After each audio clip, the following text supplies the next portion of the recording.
Kumain ka na anak ko. Hala, wow! Saan mo ito nabili na Ay, hindi ko yan binili Nakuha ko yan doon sa lamay, sa kabilang kanto. Galing to sa patay!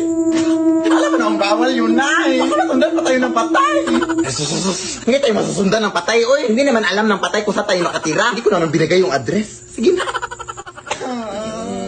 Bahala na.